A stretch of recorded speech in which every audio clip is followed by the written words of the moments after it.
Menurut Menteri Pendidikan Fadlina Siddiq, guru-guru disaran untuk membangunkan kompetisi digital secara kendiri bagi memenuhi keperluan dalam melaksanakan tugas.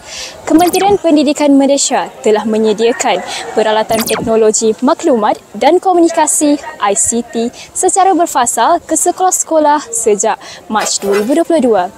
Antara platform terpenting yang disediakan ialah Digital Educational Learning Initiative Malaysia D5. Saya, Farisha Shazwani, seorang pelajar di SSN SMK Mutiara. Saya percaya bahawa teknologi bukan sekadar alat, tetapi jambatan yang menghubungkan kreativiti dan pembelajaran yang bermakna.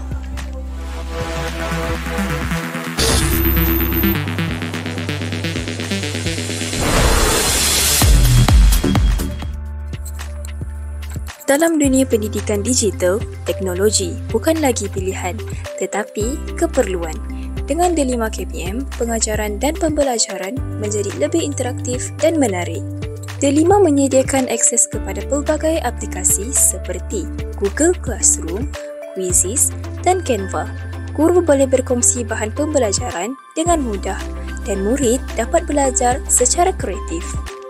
Terdapat pelbagai aplikasi yang menarik di dalam laman sesawang D5 ini.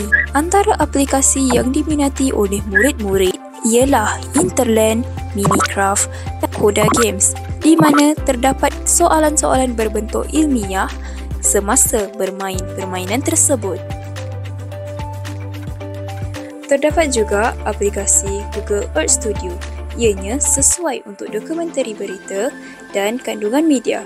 Ia juga dapat membantu guru menjelaskan mata pelajaran geografi, sejarah dan kajian sosial dengan lebih jelas dan interaktif. Google Classroom memudahkan guru dan murid berhubung di mana-mana sahaja. Tugasan, bahan pembelajaran dan maklum balas dihantar dalam satu platform. Cepat, mudah dan teratur menjadikan pembelajaran lebih efektif dan fleksibel. Buku teks digital ialah bahan pembelajaran yang memudahkan pelajar dan guru mengakses kandungan di mana sahaja. Ianya lengkap dengan silibus terkini dan membantu murid memahami topik secara lebih teratur, interaktif dan menarik. Selain daripada itu, terdapat juga aplikasi Arkib Negara di mana murid-murid dapat mengunjungi galeri memorial tokoh negarawan secara maya. Pembelajaran digital mampu menyiapkan murid untuk menghadapi dunia yang semakin tergantung kepada teknologi. Mereka menjadi lebih mahir dalam menggunakan alat-alat digital yang mungkin diperlukan.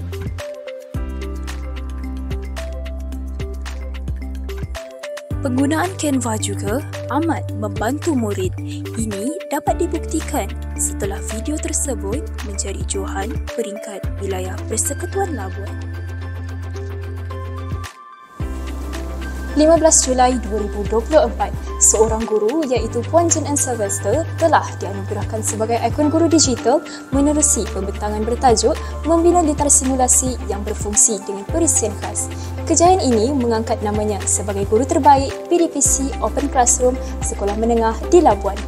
Pencapaian ini membuktikan bahawa inovasi dalam pengajaran dan pembelajaran, terutamanya dalam bidang teknologi, mampu memberikan impak besar kepada pendidikan. Kejayaan ini juga menjadi inspirasi kepada para pendidik untuk terus meneroka kaedah baru dalam menyampaikan ilmu kepada pelajar.